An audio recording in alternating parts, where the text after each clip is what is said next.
Hello दोस्तों, hi, welcome to WiFi study live ISPCS। सब लोगों का स्वागत है मेरी क्लास में। पता है आप लोगों को इस टाइम आपका आंसर राइटिंग होता है, तो जल्दी से क्लास को स्टार्ट करते हैं। बहुत सारे बच्चों ने आंसर लिखे हैं, तो देखते हैं किसने कितना बेहतर लिखा है। आप सब लोगों को आंसर डेली बेसिस पर मिल रहे हैं, तो आप लोग डेली बेसिस पर अपने आंसर को ज़रूर पढ़ा करें, रिव्यू किया करें और फिर उसके बाद लिखा करें। बेहतर लिखेंगे तो आपकी चीज़ें खुद बेहतर होने लगेंगी। मेरे बारे में लगभग सब लोग जानते हैं, कई सालों से आप लोगों के साथ यहाँ पर पढ़ा रहा हूँ। 7 साल से ज़्यादा का एक्सपीरियंस स्टेट PCS और UPSC के लिए, ठीक है। इसके अलावा दूसरी इन्फॉर्मेशन NCERT बैच के बारे में है। हमेशा आप लोगों को कहता हूँ कि NCERT बैच एक ऐसा बैच है जहाँ पर आप लोगों को अपनी चीज़ों को बेहतर करने का मौका मिलता है, जहाँ पर आप लोग एक ज़ीरो से अपने फाउंडेशन पर काम करते हैं। क्योंकि बार बार ये बात आप लोगों को मैं जोर देकर कहता हूँ कि अगर आपने बेस मजबूत किया हुआ है तो फिर आसानी से आप चीज़ों को कर सकते हैं। इसकी फ़ी की अगर मैं बात करूँ तो इसकी फ़ी वर्तमान में आप लोगों को बहुत अच्छा ऑफर के साथ 3600 यानी कि मात्र 3600 रुपये पे करनी होगी। 4500 रुपये अभी वर्तमान में पे नहीं करना है। तो इस चीज़ को ध्यान दें, इस चीज़ पर काम करने की कोशिश करें और मेहनत के साथ आप आगे बढ़ते हुए चलें, ठीक है। चलिए तो क्वेश्चंस को स्टार्ट करते हैं। पहला क्वेश्चन पुष्पा का है, ठीक है। भारत में डिजिटल इंडिया कार्यक्रम के उद्देश्य, ठीक है। डिजिटल इंडिया का उद्देश्य देश में देश को डिजिटल समक्ष समाज में परिवर्तित करना, ठीक है। स्टेटमेंट पूरा सही नहीं है। यह सुनिश्चित करता है कि सरकारी सुविधाएं इलेक्ट्रॉनिक रूप से निवासियों को उपलब्ध हो। 1 जुलाई 2015 को शुरू किया गया था। किसने शुरू किया गया था? मिसिंग है। इसका मतलब ये थोड़ी सी चीजों पर जरूर ध्यान दिया करो, जैसे आवश्यक, ठीक है, नेटवर्क से जोड़ने के लिए आवश्यक देशव्यापी कार्यक्रम है। थोड़ा सा शब्दों की बनावट पर काम करो भाई। बैंक का लेन देन, रक्षा, पैन कार्ड बनवाना, ऑनलाइन फॉर्म, ठीक है। कार्यक्रम सभी के लिए जानकारी, इलेक्ट्रॉनिक्स विनिर्माण, नौकरियों के लिए IT, ठीक है। राजमार्ग पर ब्रॉडबैंड सुविधा, मोबाइल कनेक्टिविटी के लिए यूनिवर्सल एक्सेस, पब्लिक के लिए internet access programme. Digital India Bharat के सरकार की ओर एक पहल है। इसका उद्देश्य इस बात को सुनिश्चित करना है कि बिना कागज के इस्तेमाल के सरकारी सेवाएं इलेक्ट्रॉनिक रूप से पहुंची जा सके। विभिन्न सेवाओं का विस्तार। डिजिटल अर्थव्यवस्था ने G20 के सदस्यों सहित कई विकसित देशों सेवा क्षेत्रों का उदार बनाने का काम किया है। डिजिटल अर्थव्यवस्था में चिकित्सा सुविधाओं के, ठीक है, समक्ष, ठीक है। उमंग मोबाइल ऐप भारत के एक एकीकृत, सुरक्षित, मल्टी चैनल, बहुव्यापी और मोबाइल ऐप है। सेवाओं की सीमा, ठीक है। डिजिटल इंडिया सभी सरकारी प्रणालियों पर पारदर्शिता लेकर आई और साथ ही सुशासन को बढ़ावा प्रदान कर रही है, ठीक है। ओके, और इसके अलावा डिजिटल इंडिया की चुनौतियाँ क्या हैं? चुनौतियाँ भी इन्होंने बताने की कोशिश की है। सरकार की मंशा, ठीक है, इंडिया के मार्फत डिजिटल लोगों को रोज़मर्रा की सहूलियत दिलाई जाए। इसके अलावा बार बार नेटवर्क की कनेक्टिविटी टूट जाना या फिर सर्वर के रूप में हो जाना। तो थोड़ा लंबा लिख दे स्टेटमेंट। नरेंद्र मोदी बुधवार से डिजिटल इंडिया सप्ताह की शुरुआत की है, ठीक है, 1 जुलाई।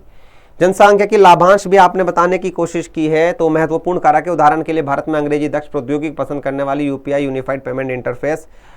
पुष्पा बच्चा, एक चीज की मैं तारीफ करूंगा, डेटा आपके पास बहुत है।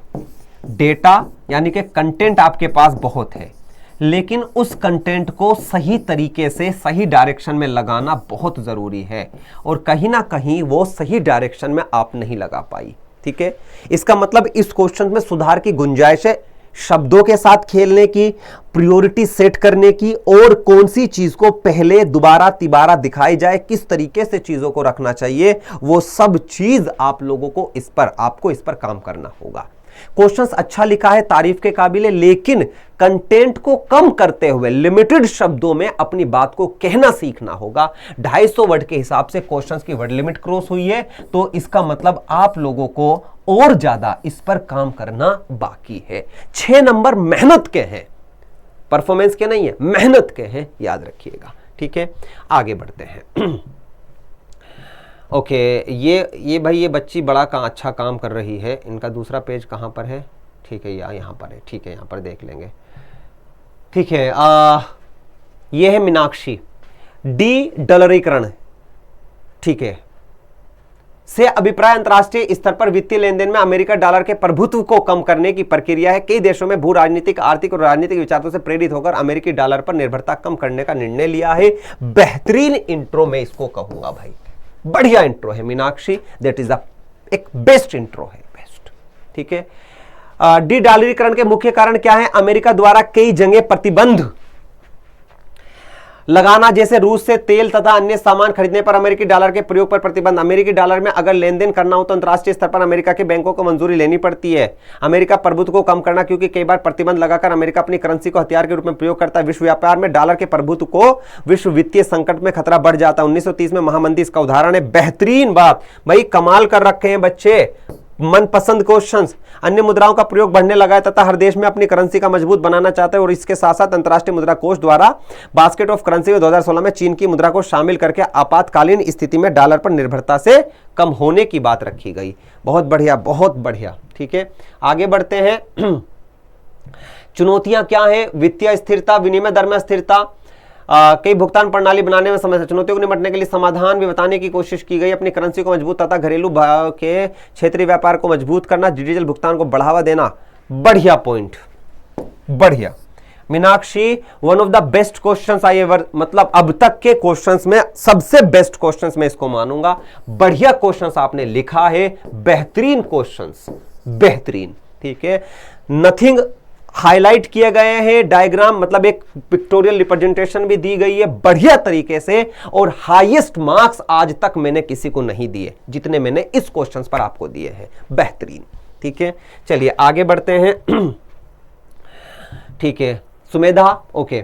अमेरिकी डॉलर लंबे समय से अंतर्राष्ट्रीय व्यापार का प्रमुख मुद्रा रहा है, जो वैश्विक अर्थव्यवस्था का आकार देता है। प्रथम विश्व युद्ध के दौरान डॉलर का प्रभुत्व शुरू हुआ 1944 में। ब्रिटेन बुश समझौता प्राथमिक आरक्षित मुद्रा के रूप में डॉलर की स्थिति को मजबूत किया। 19वीं 20वीं शताब्दी के दौरान ब्रिटिश पाउंड प्राथमिक आरक्षित मुद्रा थी। ठीक है, फैक्चुअल डिटेल के साथ, डेटा के साथ बताने की कोशिश की। 2021 तक वैश्विक विदेशी मुद्रा भंडार का 60% से अधिक डॉलर के रूप में था। डी डॉलरीकरण को चलाने वाले कारण, डॉलरीकरण आमतौर पर तब होता है जब किसी देश की अपनी मुद्रा को अत्यधिक मुद्रास्फीति के माध्यम से अपनी उपयोगिता को खो देता है। ठीक है, ठीक है, ठीक है। हाल ही में यूक्रेन पर रूस के आक्रमण के बाद विभिन्न देशों द्वारा, अच्छा इसका एक और पेज होना चाहिए, इसका मतलब, हाँ, जब कोई देश अमेरिकी डॉलर को अपनी घरेलू मुद्रा के साथ साथ विनिमय कानूनी निविदा के माध्यम से रूप में मान्यता देना शुरू कर देता है। भारत के डी डॉलरीकरण होने वाली चुनौतियां इन्होंने सही लिखी है। चुनौतियों से निपटने के उपाय, आरबीआई निर्देश बैंकों में विशेष, ठीक है, ठीक है, ठीक है। अपने सोने के भंडार को बढ़ावा, मुद्राओं को उपयोग में लेना, आरक्षित करना, ठीक है। और लास्ट में इन्होंने लिखा, हाल ही में यूक्रेन के रूस पर आक्रमण के बाद विभिन्न देशों द्वारा अमेरिकी डॉलर पर अपनी निर्भरता को कम करने और यूरोप और जापानी येन, चीनी युआन जैसी अन्य मुद्राओं को धारण करने जैसे देशों के साथ सुचारू, ठीक है, एक साथ में व्यापार शुरू कर दिया है। सुमेधा, देखो वैसे तो क्वेश्चन सही लिखा है आपने, प्रारंभिक पॉइंट बहुत अच्छे लिखे हैं, लेकिन इस क्वेश्चंस का जो बेस था, जो एक तरीके से क्वेश्चंस होना चाहिए था, वो क्वेश्चंस कहीं ना कहीं मिस हुआ है। ठीक है, क्वेश्चंस आपने लिखा अच्छा है, लेकिन इस क्वेश्चंस में कुछ चीज़ों में बदलने की ज़रूरत थी, कुछ चीज़ों में बदलाव किया जाना ज़रूरी था। ये बहुत महत्वपूर्ण है। ठीक है, तो काफ़ी लोगों ने अच्छा लिखा है, आपका क्वेश्चंस भी उसके मुकाबले अच्छा है, लेकिन कुछ सुधार इसमें आज मैं रिकमेंड करूंगा, तो थोड़ा सा इस पर काम करना ज़रूरी है, ज़रूरी। ठीक है, 6.5 नंबर मेहनत के कंटेक्स्ट में है, वर्ड लिमिट आपने बाकायदा पूरी की है, सब कुछ किया है, लेकिन जो एक अच्छा एस्पेक्ट होता है क्वेश्चंस का वो नहीं। इंट्रो बहुत अच्छा है, कंक्लूसिव पार्ट को कम करना है, और बाकी बॉडी पार्ट में चीज़ों को, जैसे मीनाक्षी ने चीज़ों को दिखाने की कोशिश की, उस कंटेक्स्ट में अपनी चीज़ों को दिखाना है। ठीक है, चलिए आगे बढ़ते हैं। ओके, ये क्वेश्चन है हमारा जसवीन वर्मा। भारतीय नागरिकों तथा अर्थव्यवस्था में प्रौद्योगिकी के विकास हेतु जुलाई 2015 में डिजिटल इंडिया कार्यक्रम की शुरुआत एक अम्ब्रेला कार्यक्रम है जो कई सरकारी विभागों से घिरा। इसके तहत अर्थव्यवस्था के 9 आधारभूत स्तंभों पर कार्य करना सुनिश्चित किया गया। ब्रॉडबैंड, हाईवे, ई क्रांति, अवसर सभी के लिए जानकारी, बहुत बढ़िया। उद्देश्य सरकारी विभागों में पारदर्शिता लाना, गांवों में हाई स्पीड इंटरनेट सुविधा, स्तंभ अर्थव्यवस्था का विकास सुनिश्चित करना कम समय में। बेहतरीन पॉइंट लिखे हैं जसवीन, बहुत बढ़िया बच्चा। सुजाता, बहुत अच्छा। ठीक है, ठीक है, आगे बढ़ते हैं। और इन्होंने क्या लिखने की कोशिश की है, चुनौतियां, साइबर, डेटा सुरक्षा, डिजिटल क्राइम, सरकारी नीतियों में भी स्पष्टता देखने को मिलती है। कॉमर्स पर सरकार का नियंत्रण कमजोर है, एंड सरकार सर्वर ठप हो जाना। भारतीय अर्थव्यवस्था विश्व की 5वीं सबसे बड़ी डिजिटल इंडिया कार्यक्रम महत्वपूर्ण योगदान है। 2022 तक यूपीआई लेनदेन में $1 ट्रिलियन के पास कर दिया गया था। अतः हम कह सकते हैं कि यह कार्यक्रम भारत की सफलता की ऊंचाइयों तक पहुंचाने कारगर साबित हो सकता है यदि सरकार द्वारा इसकी चुनौतियों का समाधान समय रहकर किया जाए। बढ़िया, बहुत बढ़िया, काबिले तारीफ है। ठीक है, अच्छा लिखा है जसवीन। थोड़ा सा एक तो हाईलाइट क्या करो शब्दों को, 5वीं सबसे बड़ी अर्थव्यवस्था, ठीक है 2022 तक, इसके साथ साथ ई कॉमर्स पर सरकार का नियंत्रण कमजोर है, तो इन पॉइंट को भी हाईलाइट करने की कोशिश करो। हाईलाइट करोगी तो तभी चीजें ठीक होंगी। 7 नंबर मेरी तरफ से है, मेहनत के नंबर है, अभी क्वेश्चंस में बहुत ज्यादा सुधार आवश्यक है, जरूरी है। 15 में से 7 मिलना सिलेक्शन की गारंटी नहीं देगा, याद रखिएगा। कई बार ऐसा भी होगा कि ये क्वेश्चन बहुत अच्छा लिख दिया, कुछ क्वेश्चन 2 नंबर 3 नंबर के ही होंगे, बट एज कंपेयर टू बाकी बच्चों के मुकाबले आपका क्वेश्चन अच्छा जा रहा है, ठीक है। ये क्वेश्चन है आपका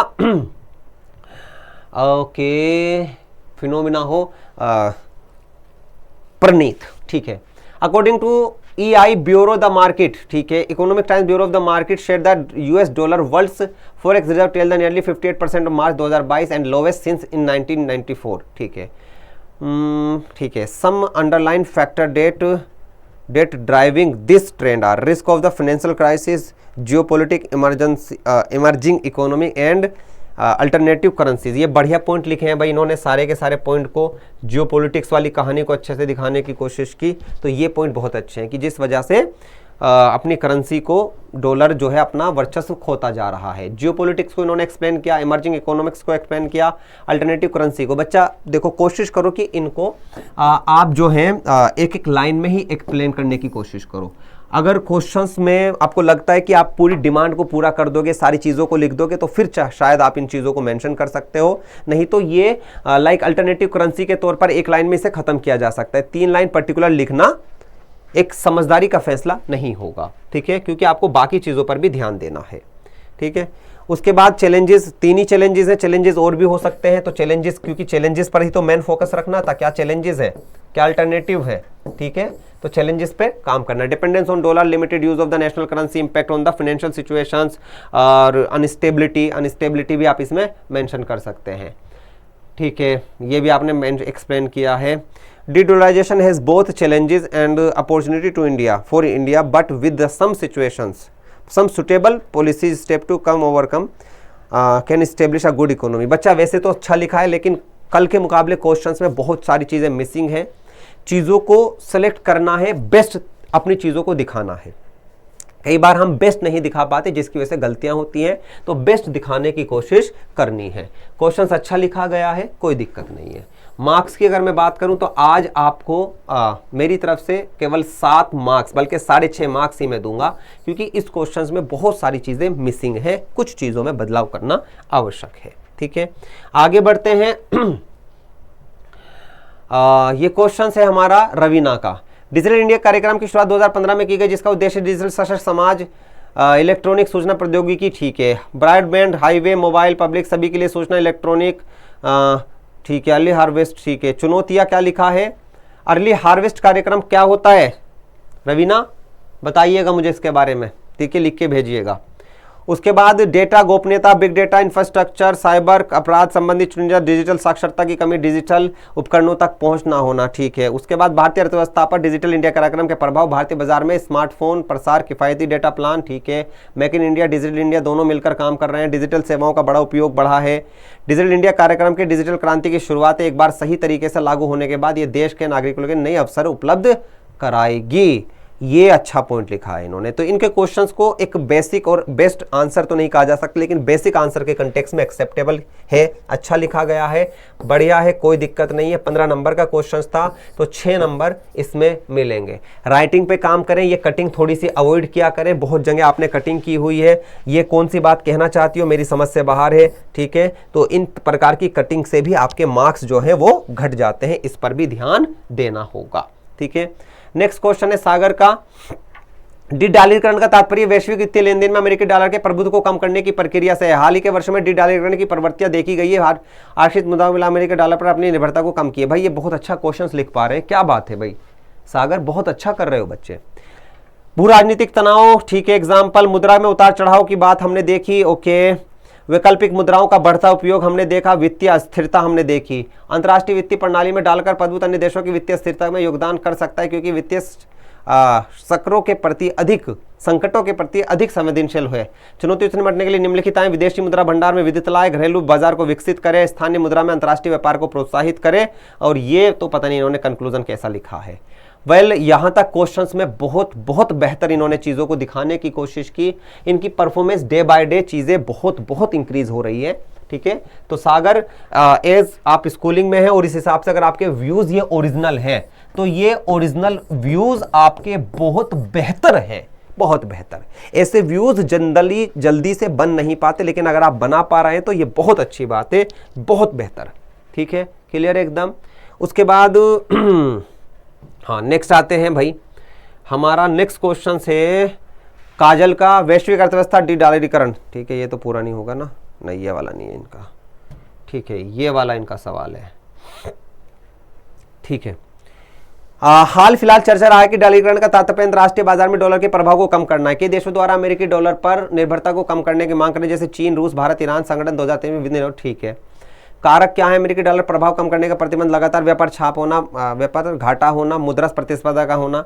चुनौतियां, नए उभरते उद्यम और भारी डॉलर ऋण वाले देशों में वित्तीय पोर्टफोलियो को नियंत्रित करने के लिए जोखिम प्रबंध का ना होना, किसी भी मुद्रा को द्वारा अमेरिकी डॉलर का मुकाबला ना कर पाना, अमेरिका के डॉलर मुकाबले उद्यमों को विस्तार करने से चुनौतियां, ठीक है। एक्सचेंज में बढ़ोतरी हो जाना, सुधारात्मक कार्य किसी भी मुद्रा के डॉलरीकरण से होने की बचने, घरेलू मुद्रा में अंतर्राष्ट्रीय बाजार में प्रोत्साहित करना, अंतर्राष्ट्रीय स्तर पर रुपए का विनियमन करना, अधिक से अधिक रोजगार उपलब्ध कराना। डॉलरीकरण को लेकर आने का उद्देश्य घरेलू मुद्राओं को प्रोत्साहित देना, डॉलर के प्रभाव को कम करना, ठीक है।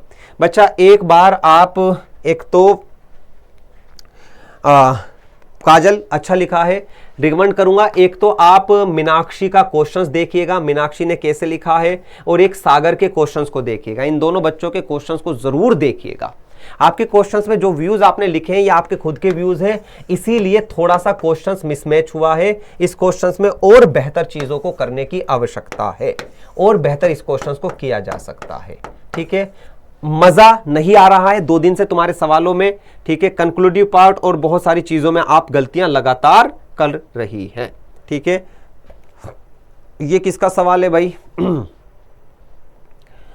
ओके भाई, नाम लिख दिया करें भाई, नाम लिख दिया करें। Digital India programme was launch in 2015 with the vision of the providing digital infrastructure and utility in every citizen, ठीक है। ऑब्जेक्टिव क्या है? बीइंग, अच्छा ये उसका है नीलिमा का, ओके। नीलिमा हैंडराइटिंग पर काम करो, बहुत जरूरी है हैंडराइटिंग पर काम करना, ठीक है। इस हैंडराइटिंग के साथ आप फाइट नहीं कर पाएंगी, इस हैंडराइटिंग के साथ फाइट नहीं कर पाओगे, ठीक है। व्यूज आपके पास बहुत अच्छे हैं। नाम pillar of the digital India, broadband digital, ठीक है। Electronic manufacturing, universal, IIT for jobs, ठीक है। सारी चीज़ों को दिखाने की कोशिश की। और उसके बाद significance, utility payment, ease of, ठीक है। जेम, ठीक है, ठीक है, ठीक है, ठीक है। और उसके बाद कंक्लूजन में वाई फॉरवर्ड में आपने यह बताने की कोशिश की। बच्चा आपने चीज़ों को बहुत ज़्यादा शॉर्ट में लिखने की कोशिश की। रेड कलर यूज नहीं करना है, बिल्कुल अवॉइड कर दो, बिल्कुल बंद एकदम। आज के बाद रेड कलर यूज नहीं होना चाहिए। ब्लैक कलर से ही कॉपी रिव्यू करूंगा। और छोटा सा चीजों को अपने व्यूज भी दिखाने की कोशिश करो, अपने व्यूज के कंटेक्स्ट में चीजों को बताने की कोशिश करो। जब तक आपके खुद के व्यूज नहीं होंगे, जब तक आपकी खुद की चीजें नहीं आएंगी, तब तक आपका आंसर परफेक्ट नहीं बनेगा। इस बात का ख्याल रखें, ठीक है। तो क्वेश्चंस में बहुत ज्यादा सुधार की गुंजाइश है। अभी आप बिल्कुल पहले स्टेज पर हैं, लेकिन फिर भी आप जो कर रही हैं वो बेहतर है। पर बच्चों के क्वेश्चंस को देखकर सीखने की कोशिश करो कि इन क्वेश्चंस को कैसे बेहतर किया जा सकता है, ठीक है। क्लियर एकदम। तो रेड कलर की वजह से नो मार्क्स, कोई मार्क्स नहीं मिलेंगे। तो ये थे बच्चा लोग आज के क्वेश्चंस। जिनके क्वेश्चंस रह गए हैं एक बार अपने क्वेश्चंस दोबारा मुझे भेज दीजिएगा। बाकी के क्वेश्चंस को हम मंडे या हो सकता है कि संडे में एक स्पेशल क्लास लेकर रिव्यू करूं। आप लोगों से वर्चुअली मतलब फेस टू फेस बात भी कर पाऊंगा, आपकी चीज़ों को समझा भी पाऊंगा। फिलहाल इस क्लास के सेशन को यहीं पर रोकते हैं। खुश रहें, मुस्कुराते रहें, अपना ख्याल रखें। जय हिंद, जय भारत, धन्यवाद, थैंक यू।